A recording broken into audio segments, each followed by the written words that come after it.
नफरते इश्क भाग 2। रेशमा एक सभ्य, समझदार और सुलझी हुई लड़की ना ज़्यादा किसी से मतलब रखती और ना ही किसी से उलझने की कोशिश करती। अगर कोई उससे बेमतलब उलझता तो वह उसी वक्त उसको उत्तर देने में पीछे नहीं हटती। रेशमा अपने परिवार से बहुत ज़्यादा प्यार करती थी, खास करके अपनी मौसी और अपने भाई बहनों से। इसके मौसा एक बैंक में क्लर्क है। रेशमा की मम्मी पापा का एक्सीडेंट में मौत हो गई, तब से यह अपने मौसी के साथ रहती है। रेशमा MBA कर रही है और अपने कॉलेज से दूर चंडीगढ़ गई हुई थी शिविर के लिए। जब यह बोलती है तो सामने वाले की भी बोलती बंद कर देती है। वह यह नहीं देखती कि सामने वाला कौन है। रेशमा की उम्र 25 साल है।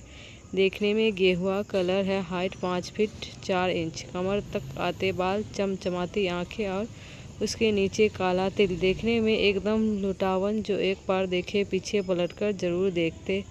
और ज़्यादातर यह सलवार सूट ही पहनती है। रेशमा ट्रेन में चढ़ती है तो अपने सर से दुपट्टा नहीं निकालती है। वह भगवान से प्रार्थना कर रही है जल्दी ही ट्रेन चलती है। वह अपना सामान सेट कर कपड़े सही करती है और ट्रेन से बाहर झांक कर देखती है कोई आया तो नहीं, लेकिन उसे कोई नहीं दिखता। तब रेशमा पानी की बोतल लेकर पानी पीती है और अपनी तेज सांसों को शांत करती है। तभी उसकी बेस्ट फ्रेंड सांची उससे बोलती है कि क्या हुआ रेशमा, तुम इतनी परेशान क्यों हो। रेशमा बोलती है कि कुछ नहीं, मेरे पीछे पागल कुत्ता लग गया था और मैं दौड़ते दौड़ते आई हूँ, इसलिए मेरी सांसें ऊपर नीचे हो रही थी। तुम टेंशन मत लो। सांची उसकी बात का विश्वास नहीं करती। वह जानती है कि रेशमा झूठ बोल रही है, लेकिन सही जगह ना होने के कारण वो बात को नहीं बढ़ाती और चुप रहती है। सतपाल राणा से तो आप लोग मिल ही चुके हैं, आइए जानते हैं उसके परिवार वालों के बारे में। सतपाल राणा एक रूढ़िवादी परिवार की सोच रखता है। वह अपने घर की बहू बेटियों को घर की 4 दीवारों में कैद रखता है। अगर उनकी घर की बहू बेटियां समाज में बाहर घूमने के लिए जाए तो यह एक बहुत बड़ा अपराध था। सतपाल राणा के पिता करमवीर राणा एक ज़माने में वो भी बाहुबली हुआ करते थे, लेकिन जब से उन्होंने व्हील चेयर में अपने आप को पाया तो उनकी सारी बाहुबली खत्म हो गई। उसकी जगह उसके बेटे ने ले ली, लेकिन अपने घर में बहुत चलती है। सतपाल राणा को कोई भी कानूनी कामों में कुछ समझ नहीं आता। वह तो अपने पिता से मशवरा ले लेते थे। सतपाल राणा के 2 बेटे और बेटियां हैं। सत्यजीत राणा को लोग सत्या के नाम से जानते थे। जिस तरह सत्या नाम रखा गया था उसी तरह इसका काम भी था। लोगों के सामने प्यार और मोहब्बत से पेश आता था, क्योंकि इसके बाद उसे MLA के चुनाव ही लड़ने थे। वह बिल्कुल अपने बाप की तरह था। यह कहते हैं कि वह और अपने बाप से 2 कदम आगे ही सोचता था। सत्या एक नंबर का सनकी आदमी था। जो चीज़ उसे प्यार से हासिल नहीं होती वह उसे सनक से हासिल कर लेता था। लेकिन सत्या दिल का नेक बंदा था। यह बात सब कोई जानता था, क्योंकि उसने गांव वालों के लिए कोई गलत काम नहीं किया, बल्कि गांव वालों के लिए अपना सब कुछ समर्पित कर देता था, जो गांव के हित के लिए लाभकारी हो। गांव वाले उसे डर के साथ नहीं बल्कि प्यार के साथ ही अपनाते हैं।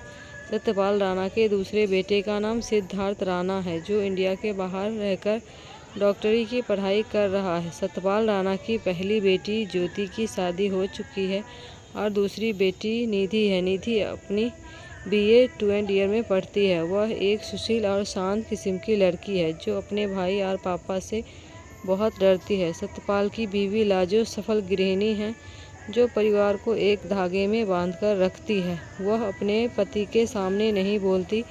पति की ज़रूरत का सामान उसके बोलने से पहले उसके सामने हाजिर कर देती है। अपने बच्चों से बहुत प्यार करती है और बच्चे भी इनसे बहुत प्यार करते हैं। सतपाल राणा के सामने अगर उसकी बीवी कुछ बोल देती तो समझो उसकी सामत आ गई। वो सबके सामने उसे कुछ नहीं बोलते, बल्कि कमरे में जाकर उसे टॉर्चर करते, जिसके कारण रोती है। लेकिन सतपाल राणा अपनी बीवी को सभी के सामने मान देते हैं। रेशमा ट्रेन में अपने आप को शांत कर आंख बंद किए हुई थी और अपनी मौसी, भाई बहनों और मौसा जी के बारे में सोच रही थी। तभी सांची आकर उसे खाने का सामान ऑफर करती है। वो उसे ले लेती है। तभी उसकी मासी के द्वारा कही हुई बात उसे याद आती है कि उसे अपनी असली पहचान किसी को नहीं बतानी है। वह अपनी फ्रेंड से कहती है, हेलो गाइस, मैं तुम लोगों से एक बात कहना चाहती हूँ। सभी लोग रेशमा की बात सुनने को तैयार हो जाते हैं। तब रेशमा कहती है कि हम लोग वहाँ